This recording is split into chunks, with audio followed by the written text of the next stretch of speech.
Shalom sekali lagi, selamat petang. Semua siap untuk mendengar firman Tuhan hari ini? Saya percaya saudara pasti akan diberkati dengan penuh kelimpahan. Amin. Oke. So, tema kita pada Januari adalah tema bulanan kita, permulaan yang baru sesuai dengan kita punya tema tahunan renew. Dan kalau kita perhatikan tema sepanjang bulan Januari dalam permulaan yang baru ada beberapa subtema yang telah saya bahagikan, yaitu awal baru, hidup yang diubahkan, menyusun priority yang baru, dan janji Allah yang membaharui. Dan sadar tidak sadar kita sudah dalam bulan 2. Puji Tuhan, amin. Ya, saya percaya semua pun ampau pun banyak, senyap saja. Kata berjina.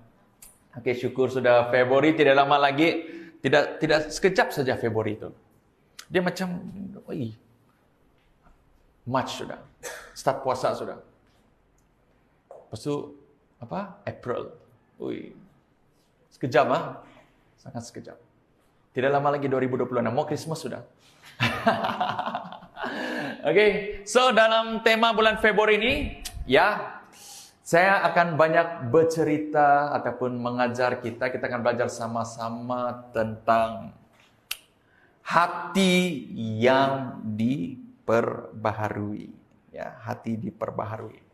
Oke, hati yang diperbaharui. Nah, dalam khotbah sebelumnya kita belajar bahwa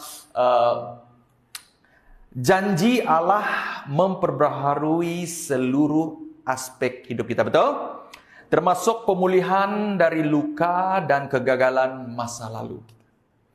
Namun salah satu hal yang sering menghalangi pembaharuan adalah apa? Kepahitan. Apabila kita cakap tentang kehidupan yang diperbaharui, saudara, kita tidak boleh mengabaikan keadaan hati kita. Betul tak? Kamu boleh ada baju baru, pakaian baru, kasut baru. Ya. Tidak kira apapun baru, rumah baru. Kalau hati kamu belum baru, itu tidak mengubah apa-apa. Luaran saja. Jadi, hati itu penting. Amin. Jadi, akar kepahitan timbul daripada luka, kekecewaan, atau pengalaman masa lalu yang tidak dapat diselesaikan. Jika kita tidak berhati-hati, kepahitan boleh menghalang kita daripada mengalami sepenuhnya janji Tuhan. Amsal 4 ayat 23 kata begini. Ya. Jagalah hatimu dengan segala kewaspadaan, karena disitulah terpancar kehidupan. Jadi saudara, ini bermakna hati yang tidak terjaga daripada kepahitan boleh menjadi penghalang kepada pembaharuan Allah dalam hidup kita. Oleh itu tema besar kita pada bulan Februari ini adalah berkaitan dengan pembaharuan hati. Jadi sesuai dengan tema kita bulan ini, pada tema yang saya akan bawa kita untuk sama-sama belajar, kita sama-sama belajar adalah menjaga hati dari kepahitan. Apa itu kepahitan, saudara? Kepahitan adalah perasaan sinis dan dendam yang mengakibatkan kebencian terhadap orang lain. Cek sebelah kiri dan kanan kamu. Kamu kepahitan.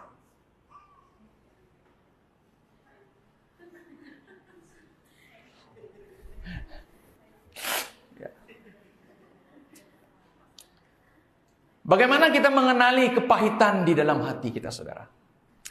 Kepahitan selalunya tidak kita sedar. Tetapi terdapat beberapa tanda yang boleh kita cari. Yang pertama adalah orang kepahitan ini mudah tersinggung atau marah. Sikit-sikit tersinggung, sikit-sikit marah. Apabila dia mendengar nama seseorang atau mengingati sesuatu kejadian, terus dia marah, kecewa. Ada yang begitu? Saya tak suka lalu lorong nih. Ini pernah kami sama-sama dulu. Saya tak suka makanan nih. Biasa makan spaghetti, tiba-tiba Ros masak spaghetti. Tiba-tiba teringat seseorang yang lain pula yang cakap, saya tak mau makan spaghetti. Ini mengingatkan saya dengan orang-orang yang dulu. Ya kan, gitu kan? Ya, sebut saja nama dia tersinggung. Apa saja benda yang dia sentuh tidak mau pegang. Ya, hati-hati ya. Artinya kamu sedang dalam kepahitan. Mungkin nama ex kamu Denny. Tak pasal-pasal Bapak Denny kena marah. Saya tak suka tipe dia. Kadang-kadang ada yang sampai begitu. Jangan kamu sampai tahap bahaya. Kepahitan orang itu bahaya.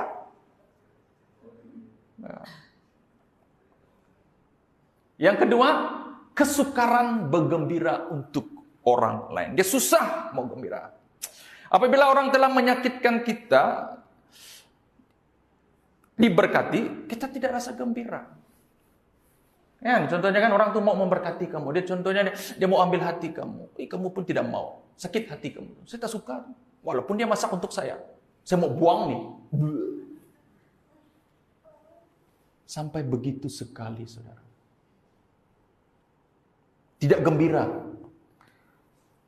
Yang ketiga, orang yang kepahitan seringnya kerap mengulangkan luka lama. Mau balik pergi masa yang lama tuh. Dia mengambil luka-luka lama membandingkan yang baru. Maksudnya belum move on lah. Bahaya tuh. Mengulang luka-luka lama. Ada yang begitu? Balik lagi. Saya rasa gitu. Dia sentiasa bercakap tentang atau mengingati kesilapan orang lain. Kalau orang tuh selalu ingat kesilapan orang tuh kan, selalu sudah bertahun-tahun, 2000 tahun sudah, bukan 2000 tahun jauh sangat. Mungkin 5-6 tahun, 10 tahun dia masih ingat lagi kesilapan-kesilapan kan. Itu tandanya orang itu masih kepahitan. Yang keempat, kesukaran untuk memaafkan dan mendoakan orang itu. Ada yang kepahitan di antara di sini? Nanti saya mau suruh kamu doakan dia. Yang pahit itu sama doa sama yang pahit itu juga.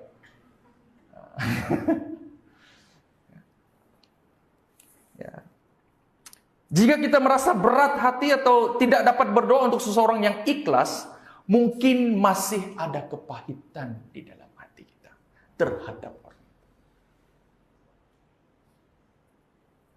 Apa semua diam? Sedang refresh mereka. Ya. Nah, apakah akar kepahitan? Akar kepada kepahitan adalah kekecewaan yang mendalam. Apabila jangkaan tidak tercapai atau kita rasa dikhianati, luka ini boleh berkembang menjadi pahit jika tidak diatasi dengan rahmat Tuhan.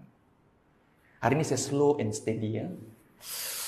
Kekecewaan yang mendalam karena kita punya apa yang kita mau itu tidak tercapai. Kita rasa dikhianati. Ada yang begitu? Contohnya rekan kita mempercayakan yang kita percayai mengecewakan kita. Dan kita terus menyimpan kesakitan itu.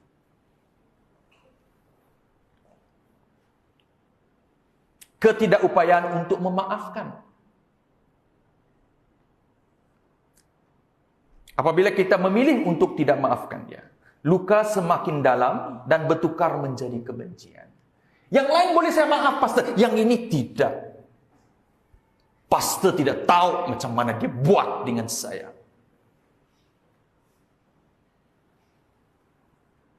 Pastor tahu cakap saja. Pastor tidak tahu apa yang dia buat. Saya mana tahu. Yang lain saya boleh maafkan, pastor. Yang ini tidak. Nanti kita ke arah sana. Itu contoh akar kepada. Ya. Yang ketiga adalah merasa tidak adil atau dilayan dengan salah. Perasaan dilayan tidak adil oleh orang lain. Ya.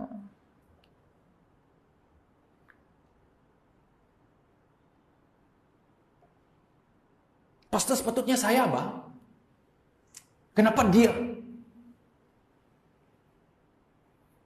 Saya sudah bekerja keras, melayani pastor, ikut pemimpin, ikut nih berdoa. Ya. Tapi saya yang tidak kena pilih jadi pemimpin. Ada yang begitu tahu. Motif yang salah dalam pelayanan. Bila dia mau melayani, dia mau ada posisi. Tidak terpilih untuk menjadi pemimpin. Sakit hati. Dia benci tengok yang pemimpin-pemimpin itu. Ada saja yang dia mau coba memberontak. Saya tidak setuju dengan pemimpin-pemimpin sekarang ini. Padahal masalah makanan saja.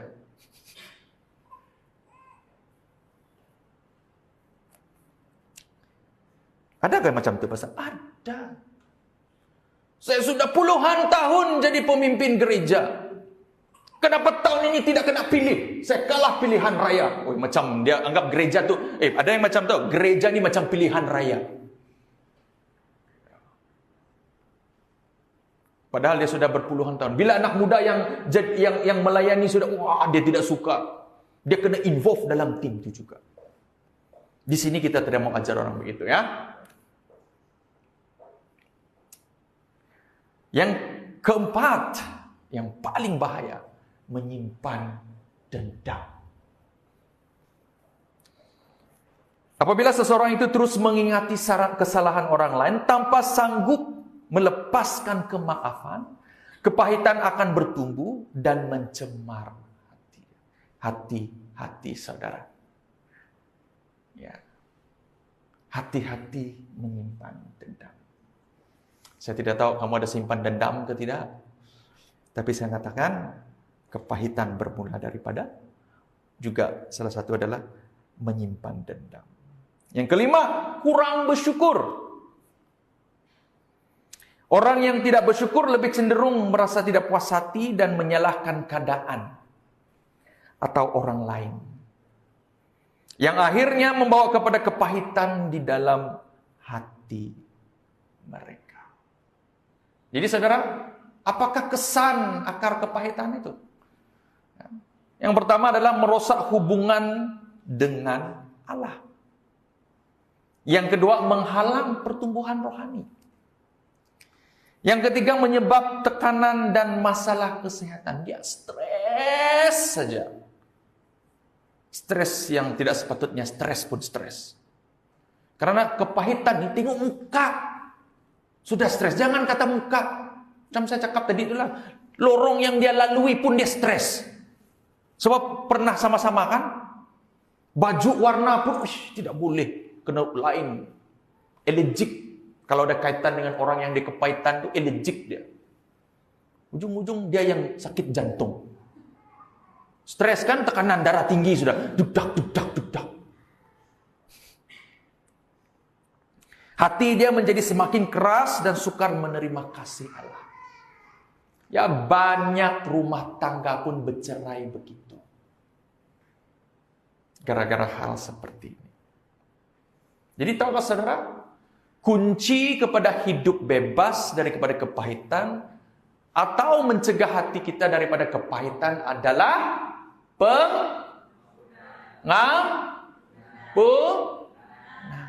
Katakan pengampunan. Katakan pengampunan.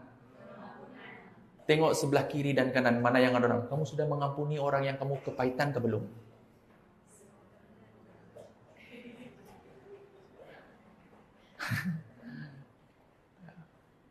Saudara, sangat penting. Engkau mau bebas, hatimu bebas, kamu harus mengampuni. Di dalam Matius 18 ayat 21 hingga 35 kita belajar tadi. Yesus mengajar bahwa kita harus mengampuni berapa? 77 kali. Petrus tanya, berapa kali? 7 kali cukupkah? Apa Tuhan Yesus cakap? 70 kali. Kenapa ada 7 kali di sana lagi? Salah tulis. Bermaksudnya tanpa had. Orang itu salah, kamu sekali kamu kena continue minta maaf. Mengampuni. Ini yang Tuhan Yesus ajar. Pengampunan itu penting. Jadi saudara, pengampunan bukan saja untuk orang yang bersalah. Tetapi pengampunan juga adalah untuk membebaskan hati kita sendiri. Kamu tahu gak, bila kamu tidak mengampuni seseorang itu, kamu rasa kepahitan, kamu benci dia, hati kamu tidak tenang. Kamu bebas, kamu tidak bebas. Kamu tidak bebas. Dipengaruhi dengan emosi yang tidak ketentuan. Tidak stabil emosi kamu. Sangat bahaya, saudara. Dan banyak orang kepahitan karena dia tidak dapat handle. Ujung-ujung bunuh diri. Ujung-ujung cerai. Ujung-ujungnya tidak dekat dengan Tuhan. Ujung-ujungnya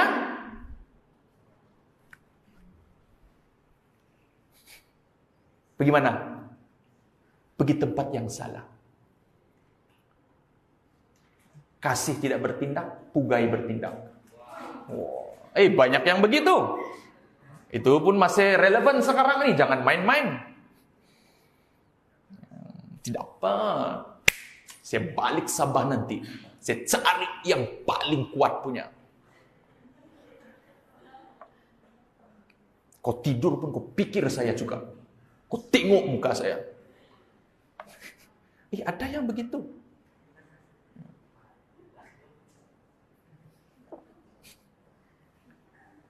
Pengampunan membawa kebebasan, saudara. Tanpa pengampunan, kita akan terus hidup dengan beban luka lama yang menghalang pertumbuhan rohani kita. Pengampunan adalah sebagian daripada kehidupan yang diperbaharui. Bagaimanakah kita boleh menerima anugerah Tuhan jika kita enggan, tidak mau memberi anugerah kepada orang lain? Anda boleh lihat di dalam Matius pasal 6 ayat 14 hingga 15. Sama seperti apa yang ilustrasi yang Tuhan Yesus bagi tadilah kepada Petrus. Semua sini mau menerima pengampunan daripada Tuhan Yesus, betul? Betul?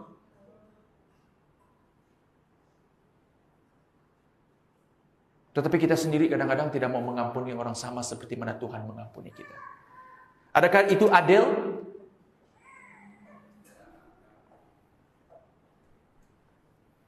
Adil, pastor, siapa suruh dia? Ya, tapi perintah Tuhan apa? Tiada had, walaupun seburuk apapun dia telah perlakukan untuk kamu. Mungkin dia ambil sesuatu yang paling berharga dalam diri kamu pun.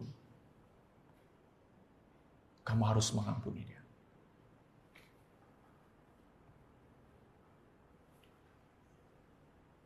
Pengampunan membuka pintu kepada pemulihan, saudara.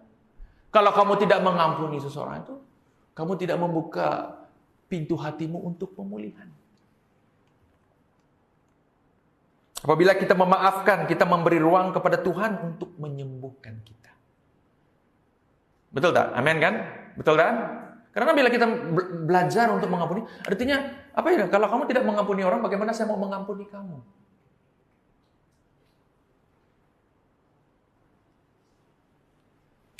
Apakah langkah-langkah yang praktikal untuk kita menjaga hati kita dikawal daripada kepahitan? Hari ini saya sangat simple untuk kita. Yang pertama, langkah pertama. Tulis yang sedang kepahitan.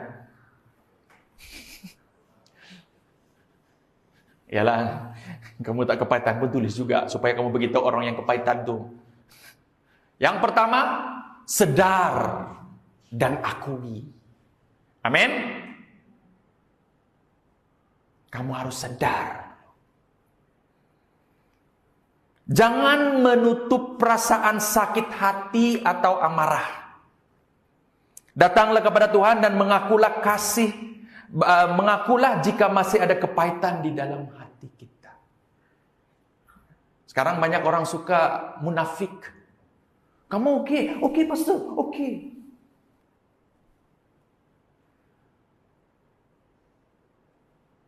Kamu tidak kepahitan dengan? Tidak. Tapi bila dia jumpa orang tuh, dia lain-lain mata dia tuh.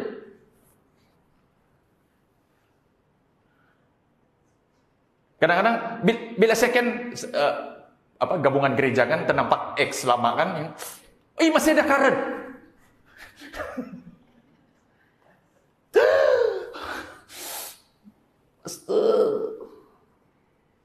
Saya benci dia tapi simpan.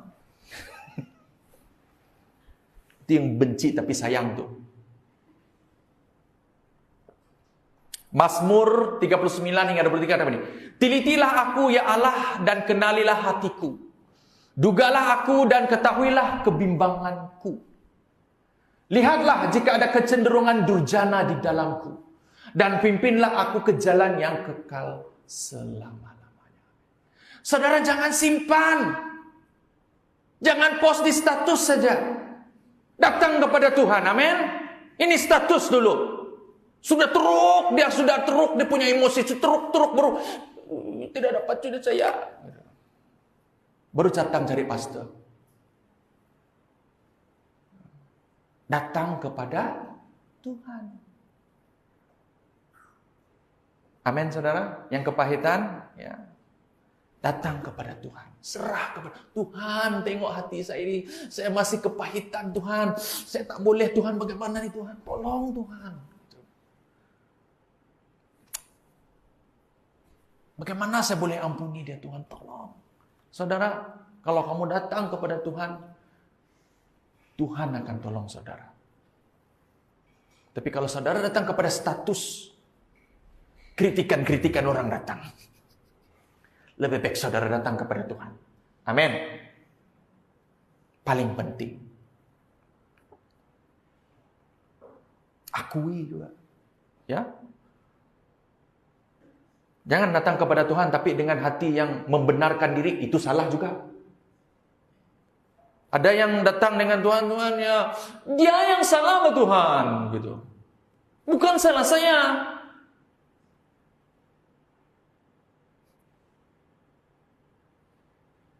Dia.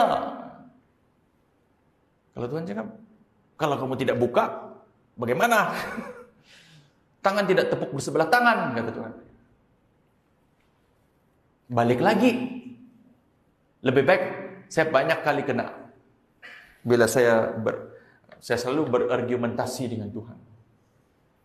Tuhan kenapa tidak boleh begini? Kenapa tuh kalau begini Tuhan?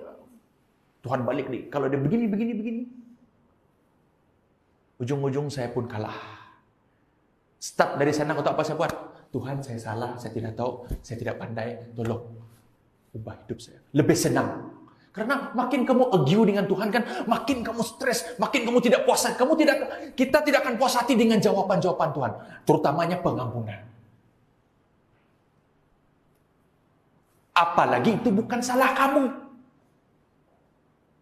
Kamu confirm stres. Tuhan tapi ampuni. Tuhan tak ampun. Dia kata. No, ampun. Dia kata. Kamu tuh. Tak dapat.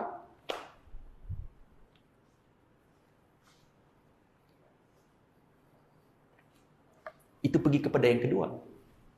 Pilih untuk mengampuni. Amin. Pengampunan bukan soal perasaan, tetapi keputusan.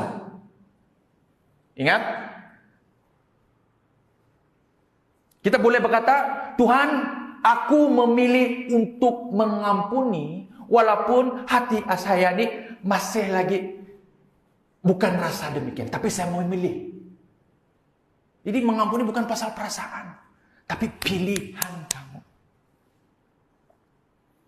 Kolose pasal 3 ayat 13 katakan begini, bersabarlah terhadap satu sama lain. Baca sama-sama.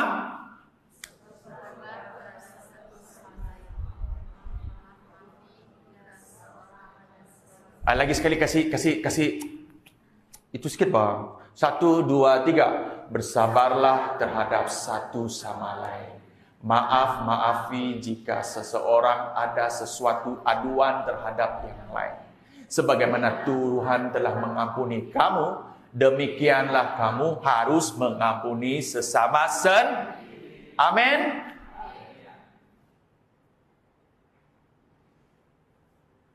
Hari ini bagus betul loh, semua diam.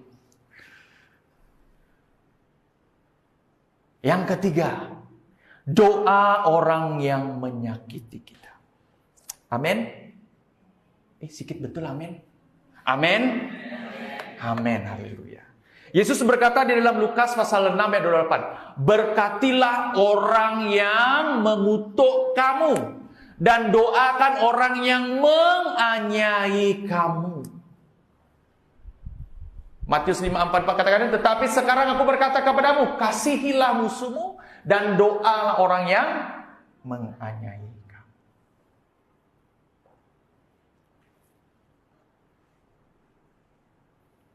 Yang keempat, elakkan mengulangi luka lama berkali-kali. Amin. Setiap kali kita mengulangi kisah lama dengan emosi yang sama atau memperingati kembali, kita akan membuka luka yang lama itu. Sebenarnya dia sudah mau sembuh, memanglah dia masih ada seka kan. Tapi ingat balik, kau sedang macam mau kasih apa? Macam luka itu sudah sembuh kan, kau kasih ambil pisau lagi, balik. It's the same thing. Amsal 17 ayat 9 kata begini, sesiapa yang menutupi pelanggaran orang mengejar kasih, tetapi orang yang mengungkit-ungkit sesuatu hal menceraikan sahabat karibnya. Ini Amsal, firman Tuhan katakan. Jadi jangan mengungkit-ungkit sekarang. Ya, sesiapa yang menutupi pelanggaran orang yang mengejar kasih, tetapi orang yang mengungkit-ungkit sesuatu hal yang menceraikan sahabat yang karib. Kita boleh katakan begini, lebih baik walaupun kau tahu, tapi kau tidak mengungkit. Karena kenapa? Kau menjaga hubungan. Berbanding orang yang selalu ungkit-ungkit. Apalagi kalau mengungkit masa-masa lalu. Ujung-ujung itu akan menceraikan perhubungan yang baru.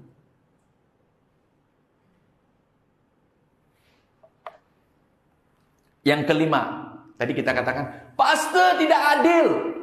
Bukan tugas kita untuk mengadili orang. Percayalah kepada Tuhan untuk keadilan. Roma pasal 12 ayat 19 kata begini, saudara-saudara yang kukasihi, janganlah berusaha membalas. Ada yang berusaha membalas dendam di sini? Tiada kan? Saya harap tiada. Berusaha membalas dendam. Serahkanlah kepada kemurkaan Allah. Karena telah tersurat, pembalasan adalah hakku. Akulah yang akan membalas. Demikian firman Tuhan. Ini pun ada di dalam Ulangan pasal 32 ayat 35. Ini Tuhan cakap apa? Tuhan berkata begini, berfirman, akulah yang berhak membalas dan mengajar. Pada waktunya kaki mereka akan goyah. Mereka karena hari bencana sudah dekat dan hal-hal yang sudah siapkan bagi mereka akan segera datang. Sebagai orang yang percaya kepada Tuhan, yang mengasihi orang, yang mengampuni sesuai dengan kehendak firman Tuhan, saya beritahu kamu saudara, kamu tak perlu risau. Biar Tuhan yang membalas. Bukan tugas kita. Walaupun apapun diperlakukan kepada kamu. Orang itu menipu kamu kah? Orang itu menganiaya kamu kah? Relax. Orang itu mengkritik kamu, relax. Tapi pastikan kamu hidup benar. Tapi kalau kamu hidup di sebaliknya, sama 2 kali 5. Halo? Ya? Kalau kamu mau Tuhan membalas untuk bagian kamu, pastikan hidupmu benar. Sesuai dengan firman Tuhan. Tapi kalau hidupmu sama seperti orang yang menganiaya kamu jangan harap ada pembalasan daripada Tuhan. Karena Tuhan akan kata begini, dia kasih balas macam ini bang. Agung dengan Ethan kan. Saya guna ilustrasi, saya lihat. Ethan ini dia pergi ke cabang dia. Agung marah. Agung cakap, Didi, Ethan pukul. Tapi bila saya tengok, dari awal saya tengok mereka dua, yang provoksi Ethan itu Agung dulu. Kamu tak provok kan? Yang kacau dia dulu. Tapi dia tidak menggunakan kekasaran. Tapi dengan kata-kata. Jadi yang satu ini tidak puas hati. Dia pun balas. Jadi saya sebagai bapak, kamu dua sama saja. Dua-dua saya rotan. Don't you think God is like that? Betul kan? Ya. Kadang-kadang kita begitu. Tuhan yang ini. Tapi Tuhan tengok, kamu yang start dulu. Ataupun mungkin tindakan-tindakan dia yang buat kamu rasa, yang sebelahnya, kamu. Tapi bagaimana pastor? Kecuali kamu hidup benar. Mengampuni. Sebab itu Tuhan katakan, mengampuni terlebih dahulu. That's it. Kalau kamu tidak bertindak, tidak kira siapa ya, sepatutnya dia dulu pastor. Tuhan sepatutnya dia dulu yang mengampuni. Kalau dia mengampuni, baru saya mengampuni. Tidak ada begitu. Firman Tuhan tak kata begitu. Kamu dulu. Kamu yang tahu firman Tuhan, yang mendengar firman Tuhan pada hari ini, kamu start dulu. Walaupun kamu bersalah.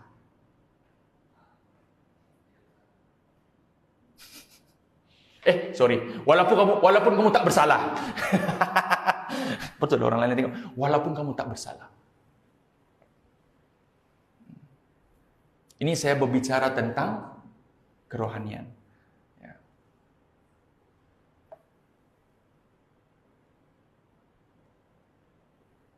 Susah kan?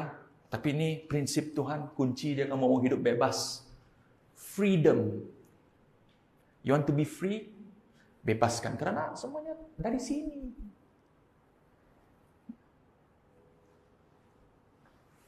Saya ingin mengakhiri sesuatu ilustrasi.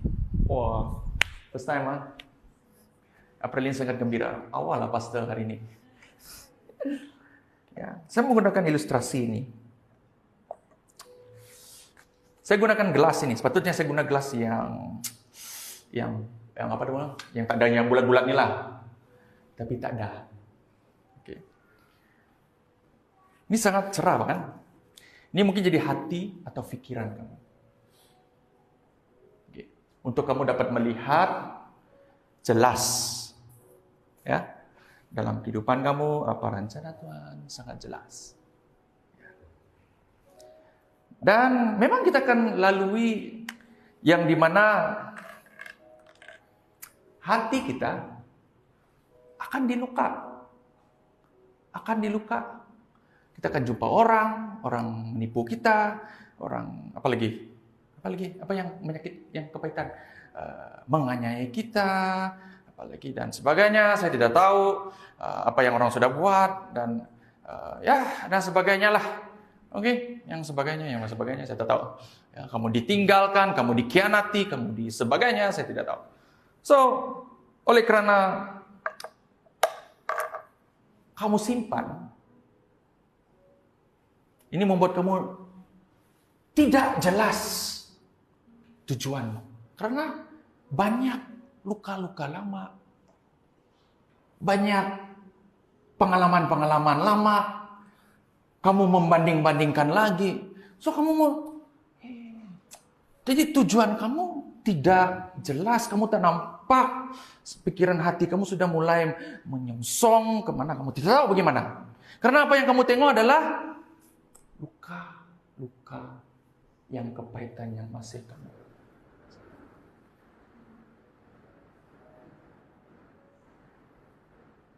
Jadi apa yang kamu harus lakukan?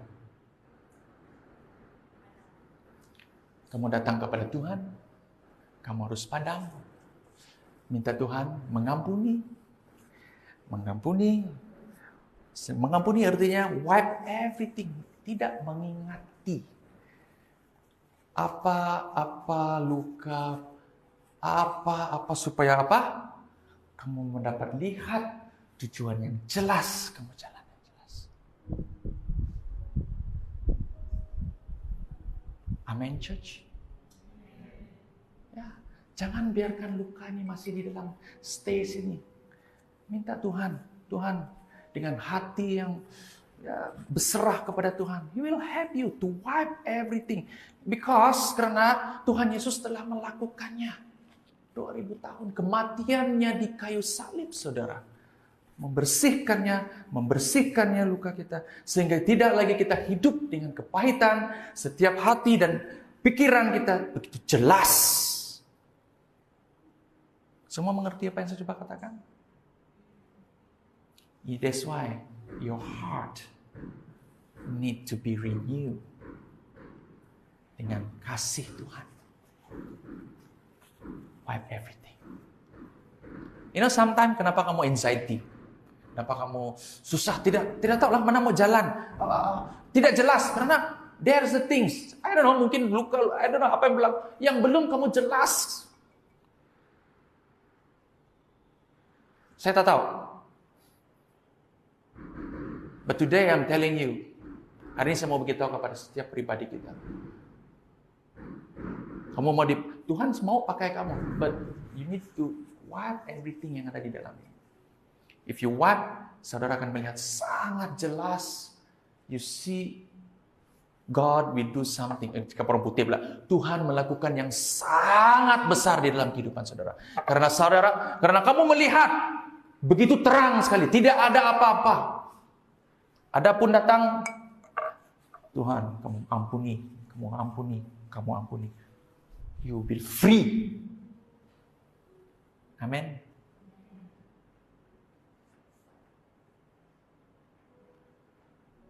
Sebab itu, saya mempelajari ini. Setiap kali bila saya dalam kepahitan, dalam apa, this is always remind me. Ya. Karena tugas kita mengampuni. Maupun itu dalam perhubungan. Kenapa perhubungan kadang-kadang masih tidak dapat menyatu dan ada yang mau bercerai? Because of this scar yang tidak mau dipadamkan. Saling menyalahkan. I'm telling you, saya beritahu kamu, kalau kamu start untuk menyapu, minta Tuhan, ya, to be clear everything. Cara pandangmu terhadap dunia, cara pandangmu terhadap persekitaranmu, cara pandangmu terhadap pasanganmu, cara pandangmu terhadap pelayananmu, cara pandangmu terhadap temanmu, cara pandangmu terhadap orang yang sekeliling yang mungkin sedang, itu berbeza sekali.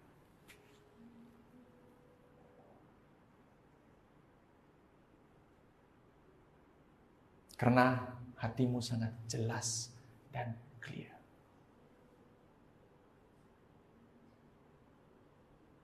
Amin.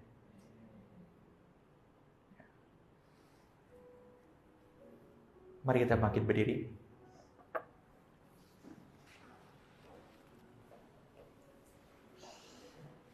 Saya minta lampu dimatikan.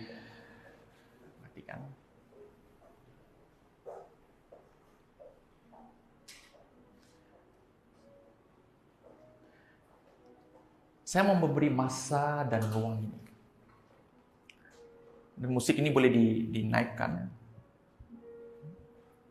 untuk saudara datang kepada Tuhan untuk mengakui, mungkin ada kepahitan, saya tidak tahu. Apa yang saya mau kamu lakukan? Datang kepada Tuhan. God, Tuhan,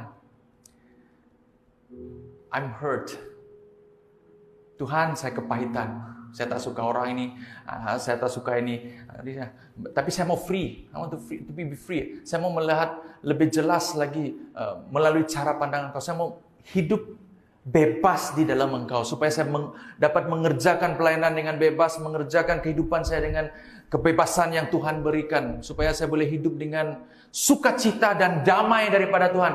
Dan supaya saya sentiasa hidup bersyukur dengan Tuhan. So, take this moment. Saya mau kita berdoa. If you want to cry, you cry. Kamu mau nangis, datang kepada Tuhan. Serahkan bebanmu, serahkan hatimu, serahkan apapun yang menjadi selama ini menjadi kepahitanmu kepada Tuhan. Let it go. But I'm telling you, karena kamu tidak renew dia pada hari ini, membersihkannya pada hari ini, it's very long journey for you. Mari kita berdoa sama-sama. Let us pray together. Silakan.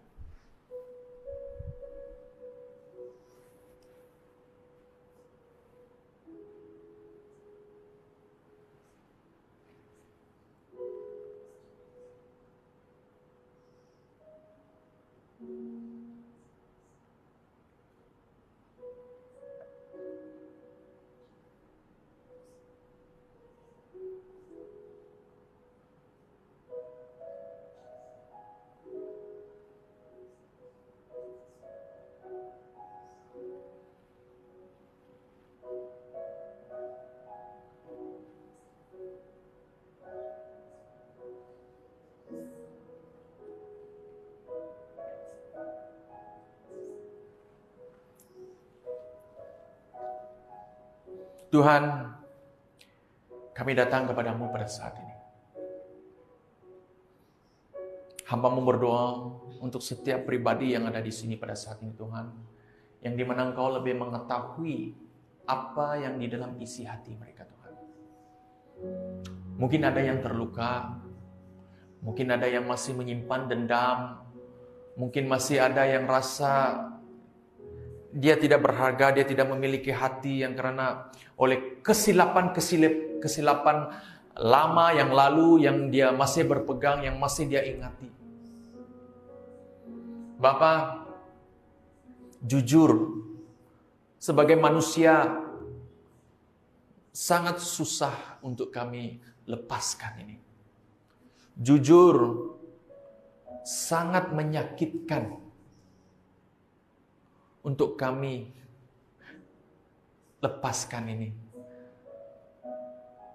Karena memori-memori pengalaman-pengalaman lalu yang begitu pahit itu sukar untuk dilupakan. Tetapi itu diri kami sebagai pribadi manusia yang biasa. Tapi kami tahu Tuhan, apabila kami bersama-sama dengan Engkau, menyerahkan seluruh tubuh, jiwa dan roh kami kepada Engkau, segala beban kami kepada Engkau Tuhan. Dan kami percaya tiada yang mustahil bagi Engkau Tuhan. Tiada yang mustahil bagi Engkau. Dan hamba-Mu berdoa pada saat ini Tuhan. Mohon Roh Kudus-Mu terus bekerja dalam setiap hati dan pikiran jemaat-Mu yang hari ini, yang ada pada hari ini Tuhan. Yang masih menyimpan, masih sukar untuk melepas. Tolong mereka Tuhan. Teguhkan mereka, kuatkan iman mereka Tuhan. Agar mereka dapat melihat janji-janji-Mu, agar mereka dapat melihat kasih-Mu Tuhan, agar mereka dapat damai, sejahtera, dan sukacita daripada Tuhan. Oh, haleluya. Tolong mereka Tuhan.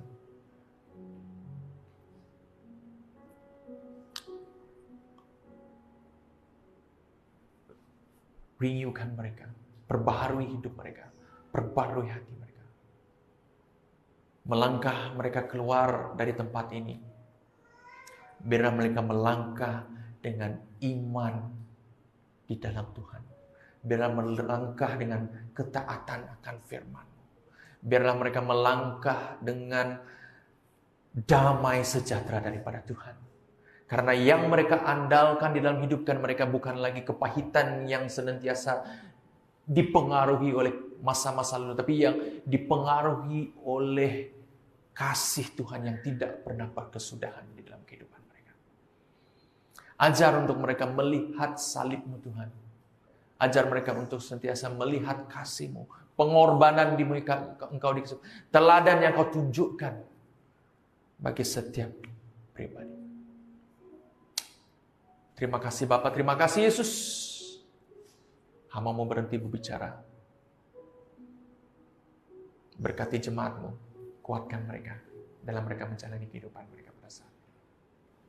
Terima kasih Tuhan. Ini doa kami. Di dalam nama Tuhan Yesus, semua yang percaya katakan, amin. Beri kemuliaan bagi Tuhan kita.